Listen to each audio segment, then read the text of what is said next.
네, 정치권 관심 뉴스들 진단해보는 나이트 포커스. 오늘은 김근식 전 국민의힘 비전전략실장 그리고 김준일 뉴스톱 수석 에디터 두 분 모셨습니다. 어서 오십시오. 안녕하세요. 안녕하십니까. 자, 취임 한 달도 안 돼서 참 힘든 시간을 보냈던 김기현 대표. 자, 당 지도부에 잇따른 실언에 사과하면서 기강 잡게 나섰습니다. 밥 한 공기 발언에 진위가 왜곡됐다면서 항변했던 조수진 최고위원도 오늘 고개를 숙였는데요. 발언 함께 듣고 오시겠습니다. 당 대표로서 국민과 당원들께 송구스럽고 매우 무거운 책임감을 느낍니다. 이 시각 이후 당의 이미지를 실추시키고 당원을 부끄럽게 만드는 언행에 대하여 지위 고하를 막론하고 당헌 당규에 따라 당 대표에게 주어진 권한을 보다 엄격하게 행사하겠습니다. 국민 정서에 어긋나는 언행으로 무리를 빚은 사람에 대하여는 차후 자격 평가 시 벌점을 매기도록 하겠습니다. 진위어찌됐든 경위어찌됐든 어려움을 가중시킨 것 이렇게 되면서 굉장히 무거운 책임감을 느끼고 있고 또 국민과 당원께 송구한 마음이 큽니다. 다만 발언의 미나 그리고 하고자 했던 것이 왜곡되지 않았길 바랍니다. 네, 김기현 대표가 최고위원들이 일단 그 발언 논란에 휩싸였었는데 여기에 이제 칼을 빼들었습니다. 당 대표에게 주어진 권한을 보다 엄격하게 사용하겠다 이 얘기를 했는데요. 저 어떤 것까지 할 수 있습니까? 근데 이제 무리를 빚어서 발언으로 논란을 일으킨 분들이 최고위원들이잖아요. 네. 최고위원들은 또 선출직이에요. 그러니까 사실은 선출직에 대해서 당대표 권한으로서 네. 뭐 임명권과 추천권 이런 것들 행사하기는 사실은 현실적으로 어렵습니다. 예, 추천권이나 임명권은 대부분 당직자 임명을 할 수 있는 자리, 예. 이 당대표가 실제로 권한을 행사할 수 있지만 최고위원으로 당원들에 선출된 자리이기 때문에 그분들 스스로가 뭐 좀 더 어떤 결단을 하거나 어떤 의사표시를 하지 않는 한 당대표의 권한으로서 그걸 하기는 쉽지 않은데 그럼에도 불구하고 저 이야기를 한 것은 이미 이제 김재원 최고나 이번에 조수진 최고나 일단 당 지도부 최고위원들에서의 실언 논란으로 불거진 만큼 앞으로 네. 당에 대한 엄중한 기강을 좀 잡겠다. 당이 지금 너무 중심을 잡지 못하고 우왕좌왕하는 과정에서 여기저기서 튀어나오는 말 실수로 인해서 당의 이미지가 실추되고 있기 때문에 그 해당 관련된 최고위원들에 대한 어떤 징계나 어떤 예. 신상의 변화를 강조하기보다는 앞으로는 더 이상 이런 행동이 있어서는 안 된다고 하는 이 세 분에 대해서는 그러니까 경고만 그렇습니다. 지금 예. 하는 거고 예. 앞으로는 기강을 바로잡겠다. 그런 엄중한 경고를 공식적으로 공개적으로 단호하게 한 거라고 생각하시면 될 것 같습니다. 예. 김기현 대표 조금 전에 들은 그 발언 중에서 제일 겁나는 부분이 국회의원들 입장에서는 사후 자격평가 시 벌점을 매기도록 하겠다. 이 부분 아닐까 싶어요. 뭐 공천 안 줄 수도 있다 뭐 예. 이런 거죠. 그래서 그게 뭐 가장 결정적이 된 것 같은데 저는 사실 이 김기현 대표의 이 체제가 지금 출범하자마자 흔들린 게 이게 정말로 개개인 최고위원들의 어떤 발언 때문에 그런 것인가에 대해서 좀 다른 생각을 가지고 있습니다. 그러니까 출발부터 굉장히 한계를 가지고 있었어요. 그러니까 지금의 여의도 국민의힘은 용산의 여의도 출장소라고 얘기를 하잖아요. 왜냐하면은 윤심을 등에 업고 된 당대표다 보니까 사람들이 김기현의 입을 보는 게 아니라 용산의 입을 보고 있습니다. 윤석열 대통령의 입을 보겠다라는 거예요. 그러니까 리더십이 안 서는 거죠. 그러니까. 예. 그리고 또 하나는 당신 100%로 이렇게 선거를 해가지고 치르니까 그때는 굉장히 이게 다시 당원들의 의견을 존중한다라고 얘기를 했지만 다시 이게 지금 굉장히 좀 강성 지지층의 입김이 다시 세진 게 확인이 됐잖아요. 그게 이제 김재원 최고위원의 어떤 발언이고 태영호 의원이 4.3은 김일성의 지시를 받아서 했다라는 거예요. 이거 징계할 수 있나요, 지금? 그러니까 이게 저는 그러니까 근본적으로 지금 국민의힘 자체가 우경화돼 있는 상황이기 때문에 이런 발언들을 징계를 할 수도 없는 그런 딜레마예요, 사실은. 그런 게 하나가 있고 또 하나는 조수진 의원 발언은 이 징계감인가요? 그러니까 좀 아주 냉정하게 말씀드리면은 그냥 아이디어 차원에서 나온 아이디어 부분이죠. 차원에서 나온 건데 그 조수진 의원의 실력이 부족한 거예요. 그러니까 당대표가 임명을 하면 안 됩니다. 그런 분은. 그렇게 예. 실력이 부족한 분은. 왜 당대표가 임명을 해놓고 이걸 또 징계를 한 해 만에 이런 얘기가 나오는 건가요? 그러니까 저는 진짜 안타까운 게 왜 그러냐면은 마키아벨리의 군주론에 이런 얘기가 나옵니다. 군주는, 그러니까 정치인을 얘기하는 정치인은 두려움의 대상은 되더라도 경멸의 대상은 되면 안 된다. 이런 얘기가 나와요. 한마디로 조롱거리가 되면 안 된다라는 거예요. 그래서 차라리 강력한 리더십을 해서 사람들을 조금 공포에 떨게 만들더라도 이런 식으로 하면 안 되는데 지금 국민의힘이 딱 다 조롱거리입니다. 하나하나가. 조수진 의원 아침밥 뭐 한 공기 다 비우기 이게 얼마나 웃음거리가 됐습니까? 그래서 잘했으면 좋겠는데 정말로 김기현 대표가 저렇게 한다고 해서 이게 바뀔까? 개인적으로 좀 많이 회의적이에요. 지금 당이 최근에 좀 너무 오른쪽으로 가고 있어서 근본적으로 이게 기강을 잡을 수 있을까? 이런 의문을 던지셨어요. 저도 그 부분에 대해서는 지금 당 전체가 특히 김기현 대표 체제 하에서 지금의 출범 이후의 기간을 좀 돌이켜보고 점검할 기회는 분명히 돼야 된다고 생각을 합니다. 왜냐하면 이번에 전당대회를 통해서 김기현 대표를 출범시킨 당원들의 뜻은 딱 하나였죠. 내년 총선은 대통령과 함께 치르고 대통령 얼굴로 치르고 대통령 책임하에 치른다는 것에 많은 당원들이 동의를 해준 겁니다. 그건 저는 100% 맞는 이야기라고 생각해요. 네. 현 대통령제 하에서 대통령 임기 초반에 중간 평가 성격의 총선을 내년에 치르는 만큼 대통령 지지율 그리고 대통령 책임하에 치르는 것은 뭐 당연한 현실적인 저는 옳은 말이라고 생각하는데 그렇다고 해서 당정 일체만 강조하면서 대통령만 바라보고 있거나 대통령만 해바라기처럼 의지하거나 대통령에 끌려다니거나 또는 대통령의 모든 리스크를 당이 다 쳐다보고만 있는 이런 상황이 되는 것은 저는 막아야 된다고 생각합니다. 그래서 대통령 주도하에 대통령 책임하에 치르는 건 맞지만 대통령에게 어떤 지지율 하락의 징후가 보이면 예. 당이 버퍼존 역할을 해야 되는 거예요. 완충작용을 먼저 해서 미리 그걸 감지해서 민심의 그런 어떤 움직임이 있으면 미리 감지해서 당에서 그걸 흡수하거나 완충을 해주는 역할을 해줘야 근데 되는 지금 거예요. 여당이 안 보인다 이런 그렇죠. 지적이 그 있거든요. 역할을 하거나 아니면 당의 지지율이 대통령 지지율을 좀 견인해내는 역할을 해줘야 되는데 그 역할을 전혀 못하고 무조건 대통령 어떤 바라보기만 할 경우에는 대통령 지지율에 당의 운명이 좀 따라갈 수밖에 없는 상황이거든요. 그래서 그런 맥락에서 본다면 지금 저는 김준일 에디터 말씀에 좀 동의하는 게 뭐냐면 총선이 지금 1년여밖에 안 남았어요. 그러면 사실은 총선 전략이라는 큰 디자인이 필요합니다. 그러면 김기현 대표에서는 내년 총선을 어떻게 치를 것인가 여러 가지 고민거리가 있겠죠. 그중에 제일 중요한 것은 더 우양우 할 것인가 아니면 더 중도 확장성으로 갈 것인가 아니면 공천의 혁신은 어떤 방향을 할 것인가 새로운 인물은 어떻게 영입할 것인가 진짜 그야말로 총선을 앞두고 해야 될 굵직굵직한 고민의 지점들이 있어요. 저는 그런 면에서 당의 정체성과 당의 노선 이게 이제 지금 김지원 최고의 논란이 됐던 것도 결국 정광훈 목사 이야기고 5.18 이야기고 4.3 이야기 아닙니까? 그건 당의 정체성과 관련된 이야기입니다. 그러면 대통령과 함께 대통령을 앞세워서 총선을 치르지만 대통령의 지지율에 도움이 되기 위해서는 당의 총선의 정체성을 어떤 방향을 할 것인지에 대해서 지금 심각한 먼저 회의를 하고 결론을 내리고 그 방향 하에서 당이 일사불란하게 가는 게 필요하다. 저는 개인적으로 그런 중도 확장성의 당의 정체성을 시급히 확장하지 않으면 굉장히 위험할 수도 있다고 시급히 생각합니다. 확장하는 건 어떤 방법으로 할 수 있습니까? 예를 들면 그것입니다. 그 자유한국당이 미래통합당으로 합당한 다음에 총선에서 참패했잖아요. 참패한 다음에 비대위가 들어섰죠. 김종인 비대위였는데 그때 김종인 비대위원장 했습니다만 기억나는 건 몇 가지 없어요. 딱 하나. 전직 대통령 사과하고 광주에 가서 무릎 사과하면서 5.18에 대해서 그 국민의힘이라는 보수 정당이 그 부분에 대한 명확하게 사과의 역사적인 청산을 했고요.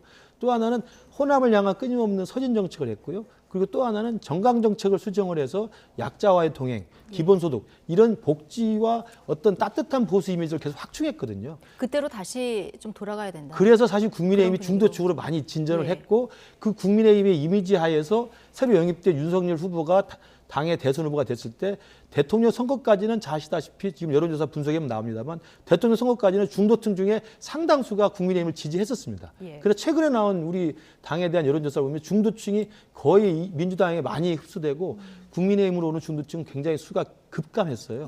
이런 부분에 대한 고민이 지금 시급할 때라고 생각합니다. 중도층의 수구력 있는 좀 정체성부터 좀 확립해야 된다 말씀이신데 오늘 김기현 대표가 깜짝 카드 하나를 던졌습니다. 의원 정수를 축소하자.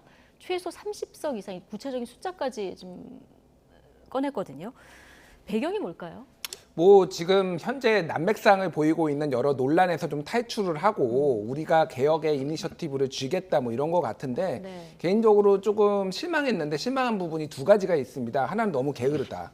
이게 20년 동안 정당들이 특히 우리가 개혁하겠습니다라고 하면서 의원 정수 줄이겠습니다 얘기하고 그다음에 또 안 줄여요. 말만 그렇게 꺼내놓고. 그게 이제 게으르다라는, 옛날에 안철수 후보는 처음에 나와가지고 국회의원 300명에서 100명으로 줄이겠다고 했거든요. 욕 엄청 먹었습니다, 사실은. 예. 그게 굉장히 포퓰리즘적이에요. 그러니까 왜 줄여야 되는지에 대해서 그런 게 맥락이 없는 거예요. 저도 이거가 그 기득권을 타파하기 위해 30명을 줄인다라고 했는데, 첫 번째는 게으른 게 문제고, 두 번째는 그럼 기득권이 뭐냐라는 거예요. 자, 국회의원의 기득권이 뭐가 있나요? 불체포 특권, 면책 특권, 그리고 이를테면은 뭐 9명이나 되는 직원들, 그렇다면 또 하나는 뭐 예를 들면 급여, 뭐 1억 4천만 원 정도는 예. 급여. 그러니까 예를 들면은 보수를 동결한다든지 삭감한다든지 불체포 특권, 면책 특권 이런 거를 없애겠다고 한다든지 이런 게 개혁인 거예요. 그리고 지금 정치권에 가장 사람들이 실망한 이유는 양당이 무한 정쟁을 하고 있잖아요. 그리고 이 지역주의가 고착화되고 있고, 예를 들면은 그리고 당 지도부에 공천에 줄 서게 하고 있고, 국민의 바라보기보다는 그렇게 당 지도부만 보고 있고, 그러니까 이런 것들을 해소하기 위해서 그럼 뭘 할 것이냐. 저는 국회의원 숫자 줄여도 된다고 봅니다. 예. 줄이는 대신에 그러면은 이런 것들을 어떻게 해소하겠다까지 같이 나와줘야죠. 그러니까 지금의 소선거구제가, 그리고 지역주의에 기반한 소선거구제가 지금 이렇게 만든 거거든요. 그러니까 얘기가 나오는 게 그럼 권역별 비례대표제하고 아니면은 뭐 대선거구제하고 이런 것들이 나오잖아요. 근데 아무것도 안 고치고 국회의원 숫자만 줄이겠다? 그럼 그러면 대구에서 영남에서 줄일 수 있나요?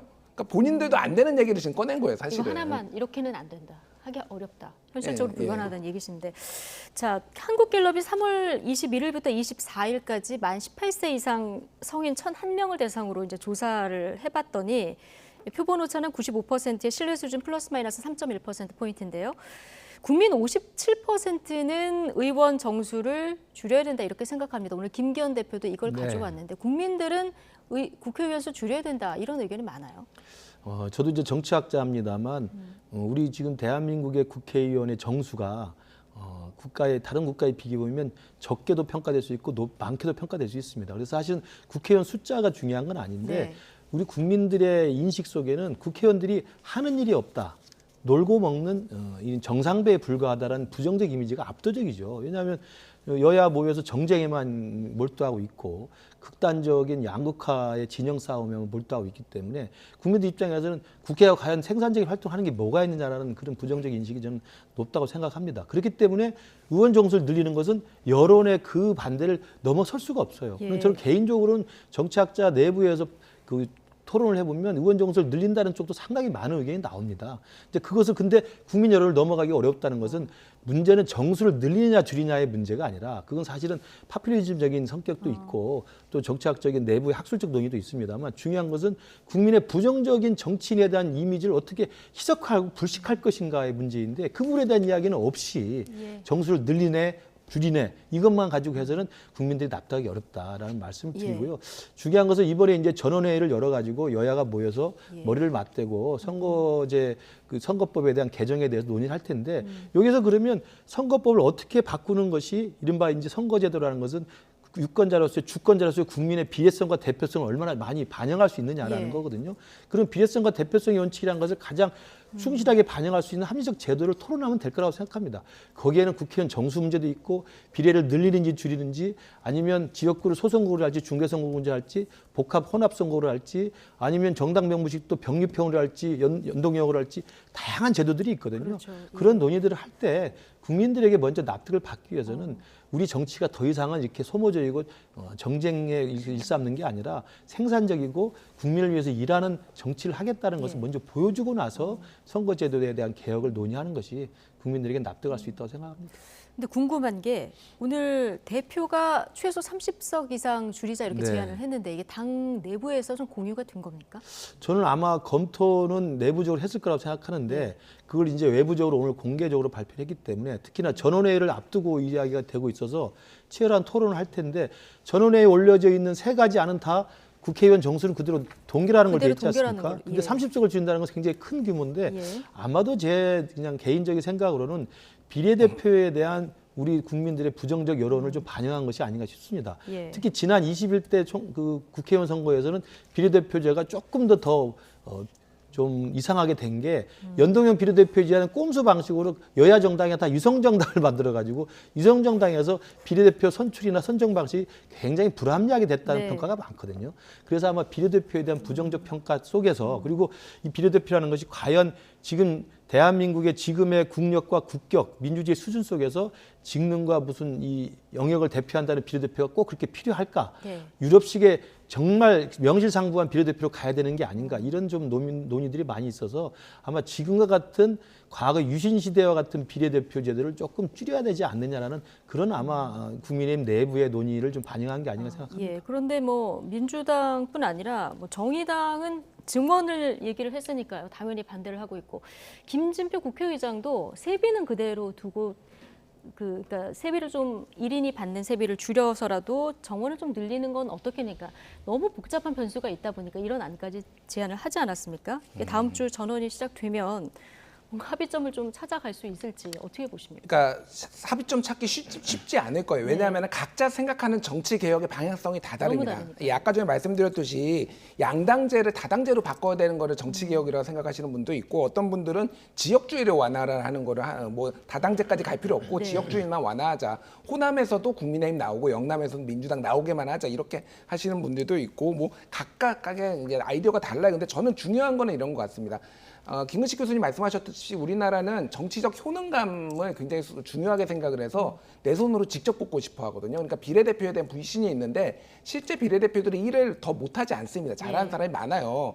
그래서 지금 그 얘기가 나오는 게 개방형으로 하자, 명부를. 개방형이 뭐냐면은 비례대표를 정당에서 전하는 게 아니라 아예 출마를 하는 거예요. 권역별로. 그래서 그 사람을 네. 투표를 하면은 이제 그 사람과 다른 후보들이 받은 그 정당이 받은 거를 다 합산해 가지고 여기에 의석수가 배분이 되고 순서대로 이렇게 예. 나눠주는 뭐 이런 식으로 하자. 그러니까 개방형 명부로 하자는 얘기까지 나오고 있거든요. 그래서 좀 아이디어가 충분히 나올 수 있다라고 보고 그 젊은 정치인들 모임인 2050이 있습니다. 정치개혁 2050 예. 이런 데서는 이탄희 의원이 대표적인데 이거를 국회의원들이 정하지 말자. 공론화위원회를 만들어 가지고 여기에서 결정을 하고 국회의원들은 따르고 서약을 하자. 왜냐하면 본인들 그 지역구 이런 거 없애는 거 했을 때 할 수 있느냐 그런 얘기들이 있거든요. 그래서 저는 그런 것까지 좀 전향적으로 해가지고 이번에는 좀 완전 좀 바꾸자. 좀 진짜로 국민을 위해서 일을 하지 당을 위해서 당 대표를 위해서 줄 서는 이런 정치인들이 없어지게 하는 방법이 뭔지를 좀 대안을 내놓을 필요는 있다 그렇게 생각을 네. 합니다. 네. 이번에는 정말 바뀔 수 있을지 주목해서 보도록 하고요.